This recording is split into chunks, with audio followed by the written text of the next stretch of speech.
আসসালামু আলাইকুম। এখন এই মুহূর্তে এসে সরাসরি সরকারের মধ্য থেকেই এবং সরকারের আশীর্বাদ পুষ্ট রাজনৈতিক দল থেকে সরাসরি সেনাপ্রধানকে হুঁশিয়ার করা হচ্ছে, সতর্ক করা হচ্ছে এবং এগুলোর মধ্য দিয়ে এক ধরনের উস্কানি স্পষ্টত আমরা দেখতে পাচ্ছি। কিন্তু কেন সরকারের মধ্য থেকে উস্কানি ছড়ানো হবে? কেন সেনাপ্রধানের স্বাভাবিক কথাগুলোকে তাদের কাছে ভয়ঙ্কর অস্বাভাবিক মনে হচ্ছে? প্রধান উপদেষ্টা ডাক, টেলিযোগাযোগ ও তথ্য প্রযুক্তি বিষয়ক বিশেষ সহকারী ফয়েজ আহমেদ তোয়েব, তিনি তো বা তার স্ট্যাটাসটি তো প্রতিমন্ত্রী পদমর্যাদার,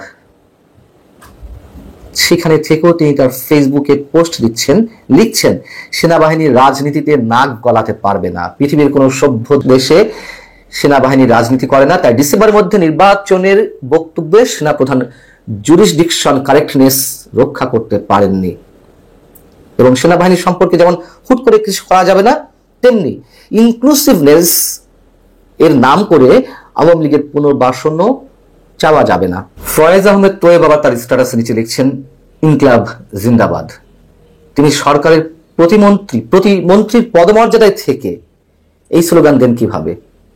আবার সাবেক সেনাপ্রধান ইকবাল করিম ভুইয়া, তিনিও ফেসবুকে লিখছেন 1/11 সৃষ্টি করে দেশে অনেক ক্ষতি হয়েছে, নতুন করে 1/11 পায়তারা কেউ করবেন না। তারা ইচ্ছাকৃতভাবে কি এগুলো জোটবদ্ধভাবে বিশেষ কোনো এজেন্ডা নিয়ে সেনাবাহিনীর মুখোমুখি তারা নিজেরা দাঁড়াচ্ছে এবং মানুষকে দাঁড় করানোর চেষ্টা করছেন? আবার জাতীয় নাগরিক পার্টি এনসিপির যুগ্ম সদস্য সচিব জয়নাল আবেদিন শিশির তার ফেসবুকে লিখছেন সেনাপ্রধানের উদ্দেশ্যে যে রাজনীতি করতে চাইলে উর্দি খুলে মাঠে নামুন। আরেক জায়গায় তিনি বলছেন যারা উর্দি পড়া নেতাকে পীর মানছেন শেষ পর্যন্ত মাইনেন, পিছলায়েন না। প্রশ্ন হচ্ছে যে সেনাবাহিনী কি রাজনীতি করতে চাইছে? সেনাপ্রধান কি রাজনীতিতে নিজেকে জড়াতে চাইছেন? তিনি নির্বাচনের কথা বলেছেন, ডিসেম্বর মধ্যে নির্বাচন হওয়া প্রয়োজন, কোনো অবস্থাতে এর বাইরে নয়। নির্বাচনের কথা বললেই শত্রু হয়ে যেতে হবে? বিএনপি ভারপ্রাপ্ত চেয়ারপারসন তারেক রহমানও তো বলেছেন নির্বাচন চাওয়া মানেই যেন একটা অপরাধ। এবং আর কেউ নির্বাচনের কথা বলুক আর না বলুক, অবশ্যই সেনাপ্রধানকে তো বলতে হবে, কেননা 5 আগস্ট তিনি দেশের দায়িত্ব তার কাঁধে তুলে নিয়েছিলেন। 5 আগস্ট যদি ছাত্র জনতার পাশে এসে না দাঁড়াতেন সেনাপ্রধান, কি ঘটতো আমরা কি 1 মিনিট বা 30 সেকেন্ড কখনো মাথা স্থির করে ভেবেছি? এবং 5 আগস্টের দিনটিতে রাজনৈতিক দলের প্রতিনিধিদের কে ডেকেছিলেন? সেনাপ্রধানই তো। তখন কেন প্রশ্ন করা হয়নি যে সেনাপ্রধান কেন ডাকছেন? তখন কেন প্রশ্ন করা হয়নি যে সেনাপ্রধান কেন সরকারের নির্দেশনার বাইরে যাচ্ছে? যদি সেনাবাহিনীর সরকারের নির্দেশ অনুযায়ী কাজ করতে হয় তাহলে তৎকালীন সরকারের নির্দেশই তো মানার দরকার ছিল সেনাবাহিনী, তাই না? তা তো তারা করেনি। এবং সেনাপ্রধান তার উপরে আস্থা রাখতে বলেছেন, বারবার একই কথা মনে করিয়ে দিতে হয়। তাহলে নির্বাচন নিয়ে যখন সরকারের পক্ষ থেকে স্পষ্ট কোনো বক্তব্য আমরা পাচ্ছি না, সব সময় এই 9 মাস সহ আগামী দিনগুলোতেও আমরা তো স্পষ্ট যে নির্বাচন সম্পর্কে তারা কোনো কিছুই ক্লিয়ার করছে না, তাহলে মানুষ তো তাকিয়ে আছে সেনাবাহিনীর দিকে যে সেনাবাহিনী চাপ দিয়ে যদি কিছু করতে পারে বা তাদের বক্তব্য একটি মূল্য নিশ্চয় সাধারণ মানুষের কাছে আছে, মানুষ তাহলে কার কাছে যাবে? তিনি 21শে মে কি এমন বলেছিলেন যার কারণে সরকারের মধ্যে এরকম উথাল পাতাল শুরু হলো? এবং ফয়েজ আহমেদ তোয়েব বলছেন যে প্রধান উপদেষ্টা পদত্যাগ করবেন না। পদত্যাগ করতে কে বলেছে? সেনাপ্রধান বলেছেন পদত্যাগ করতে। কেন সেনাপ্রধানের এই বক্তব্যের মধ্য দিয়ে তাদের ক্ষমতা হারানোর এক ধরনের ভয় সৃষ্টি হলো? পদত্যাগ নিয়ে তো আপনারা নিজেরাই নাটক করছেন, নিজেরাই গুঞ্জন ছড়াচ্ছেন।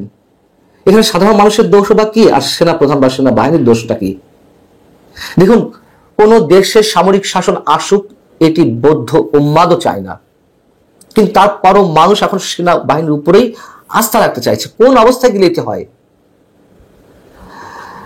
সেনা প্রধান এর আগে সবাইকে সতর্ক করে দিয়েছিলেন, আবারও তিনি সতর্ক করেছেন এবং করিডোর বন্দর ইস্যুতে আন্তর্জাতিক শক্তির কোনো খেলা বাংলাদেশে চলবে না, তিনি এই মন্তব্য করেছেন।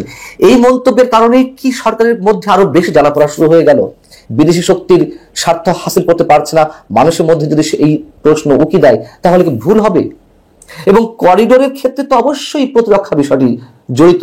যদি আমরা বলি যে সেনাবাহিনীর দায়িত্ব প্রতিরক্ষা সংক্রান্ত কাজের, তাহলে বিদেশি শক্তি এখানে এসে খেলবে, বাংলাদেশ প্রক্সি ওয়ারে জড়িয়ে যাবে, আরো নানান শক্তি এর মধ্যে ইনভলভড হবে, তাহলে সেনাপ্রধান সে বিষয়ে সতর্ক করবেন না এবং সবকিছু সশস্ত্র বাহিনীকে অন্ধ করে রেখে সরকার যা ইচ্ছে করছে সেই মন্তব্য তিনি করবেন না। এবং তার চেয়েও বড় কথা হচ্ছে, সেনাপ্রধান তো এই বক্তব্যগুলো কোনো পাবলিক মিটিং এ দেননি, তিনি তো অফিসার্স অ্যাড্রেস করেছেন। এটা তো সেনাবাহিনীর সদস্যদের, সামরিক কর্মকর্তাদের বৈঠক। সেখানে সামরিক কর্মকর্তাদের মধ্য থেকে নানান বিষয়ে প্রশ্ন উঠেছে, তিনি উত্তর দিয়েছেন, তিনি নিজে থেকে মন্তব্য করেছেন সেনাবাহিনী কোন ভূমিকায় থাকতে হবে। ফয়েজ আহমেদ বলছেন, যে কথাগুলো বললেন এবং জাতীয় নাগরিক পার্টি থেকে যা যা বলা হচ্ছে, স্পষ্টত সেনাপ্রধানকে প্রশ্নবিদ্ধ করে তাদের বিরুদ্ধে, সেনাবাহিনীর বিরুদ্ধে যে নতুন করে উস্কানি, এটি তো নতুন করেই, কারণ গত 9 মাস আমরা বিভিন্ন সময় দেখেছি, আবারও তাই করা হচ্ছে। মানুষকে বিক্ষুব্ধ পর্যায়ে নিয়ে যাওয়ার চেষ্টা করা হচ্ছে সেনাবাহিনীর বিরুদ্ধে। ফয়েজ আহমেদ বলেছেন যে এটি তার ব্যক্তিগত মতামত দেওয়ার কোনো সুযোগ নেই। তিনি সরকারের গুরুত্বপূর্ণ পদে রয়েছেন এবং সেখানে থেকে ব্যক্তিগত মত ফেসবুক স্ট্যাটাসের মাধ্যমে দেওয়ার কোনো সুযোগ নেই। আবার তিনি বলছেন যে নির্বাচন এপ্রিল মেতে হবে।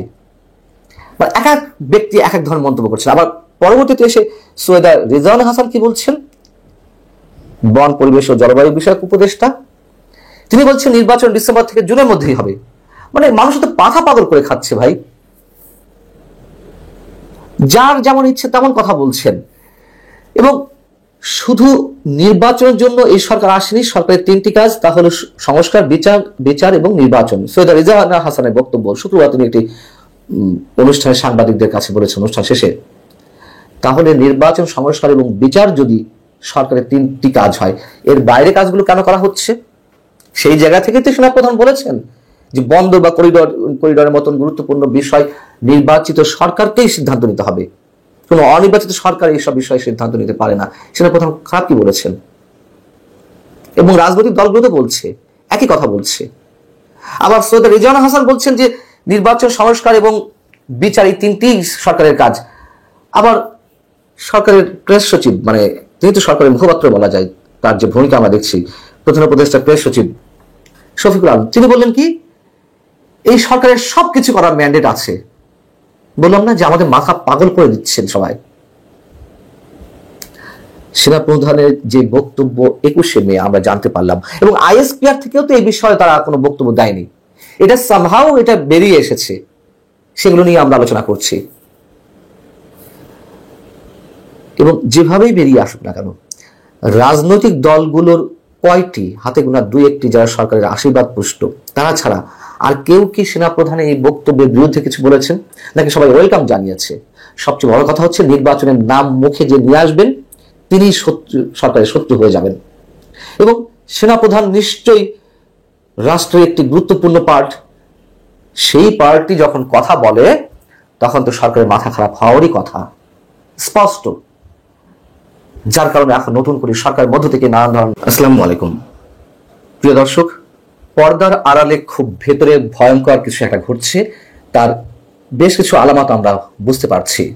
আমি আমার সবশেষ কন্টেন্টটিতে বলার চেষ্টা করছিলাম, খুব শীঘ্রই হয়তো সরকারের মধ্য থেকেই কিছু ঘটানোর চেষ্টা হতে যাচ্ছে। আমি প্রশ্ন তুলেছিলাম, সেনাপ্রধানের বিরুদ্ধে যে উস্কানি দেওয়া হচ্ছে সরকারের মধ্য থেকেই কেউ কেউ দিচ্ছেন। ডক্টর মোহাম্মদ ইউনূসের যে পদত্যাগের নাটক, সেটি সরকারের মধ্য থেকেই তৈরি করা হয়েছে এবং সরকারের ভিতর থেকেই জরুরি অবস্থা জারির একটি গুঞ্জন সৃষ্টি করা হয়েছে। এমনকি সাবেক সেনাপ্রধান জেনারেল অবসরপ্রাপ্ত ইকবাল করিম ভূঁইয়া যে 111 সম্পর্কে কাউকে সতর্ক করে দিচ্ছেন, এই সতর্ক করার মধ্য দিয়েও এক ধরনের ইঙ্গিতের কথা আমি আপনাদের সামনে তুলেছি।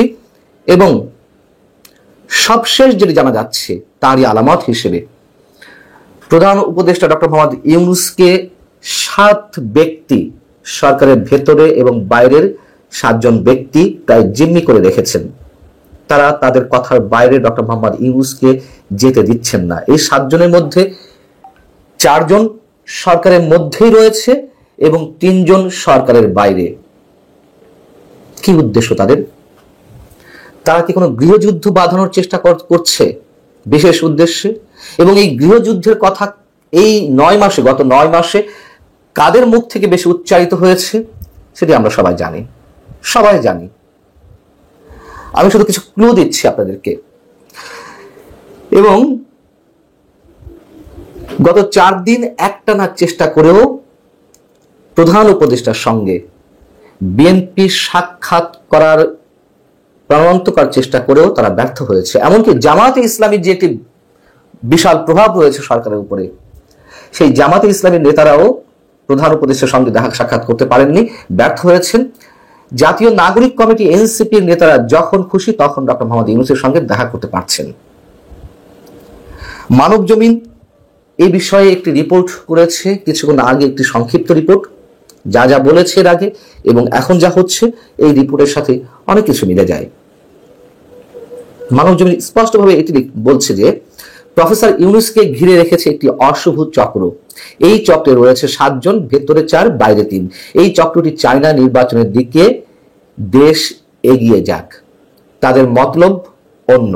তারা প্রফেসর ইউনূসকে জনবিচ্ছিন্ন করতে চায় এবং সবশেষ যেটি জানা যাচ্ছে, সংকট ঘনীভূত হচ্ছে। আর এই সংকট উত্তরণে কোনো উদ্যোগ নেই, বরং উল্লেখিত চক্রটির নানা খেলায় মত্ত রয়েছে। তারাই বলছে যে প্রফেসর ইউনূস পদত্যাগ করতে যাচ্ছেন, আমরা তাকে পদত্যাগ থেকে বিরত রেখেছি। তারাই এখন জরুরি অবস্থা জারি হচ্ছে এমন খবর রটাচ্ছে। বাস্তবের সঙ্গে এর কোনো মিল নেই। এই যে আমরাই পদত্যাগ থেকে বিরত রেখেছি, এরকম একটি বক্তব্য তো আমরা কারো কারো পক্ষ থেকে পেয়েছি, বিবিসির সঙ্গেও কেউ কেউ সাক্ষাৎকার দিয়েছেন। তাহলে কি আমাদের বুঝতে বাকি থাকছে যে এই আমরাটা কারা? এটি আমাদের কাছে, সবার কাছে সম্ভবত পরিষ্কার। এবং যেটি জানা গেছে, জাতীয় ঐক্য কমিশনের সহ সভাপতি, সংবিধান সংস্কার বিষয়ক কমিশনের সভাপতি ডক্টর আলী রিয়াজ, তিনি ডক্টর মোহাম্মদ ইউনূসের সঙ্গে দেখা করেছেন এবং নিশ্চিতভাবেই বর্তমানে যে সামগ্রিক পরিস্থিতি, সেই পরিস্থিতিতে তার কি করণীয় সে বিষয়ে আলোচনা হয়েছে। এবং আরো যেটি জানা গেছে, জাতীয় সরকার গঠনের বিষয়ে একটা চিন্তা ভাবনা চলছে সরকারের কারো কারোর মধ্যে। আমি এর আগেও বলেছি যে সেনাপ্রধান জেনারেল ওয়াকারুজ্জামান এমন কিছু বলেননি যাতে সরকারের মধ্যে এরকম টনক নড়ে উঠবে, সরকার যুদ্ধাঙ্গী মনোভাব নিয়ে সেনাবাহিনী এবং সেনা প্রধানের বিরুদ্ধে অবস্থান গ্রহণ করবে।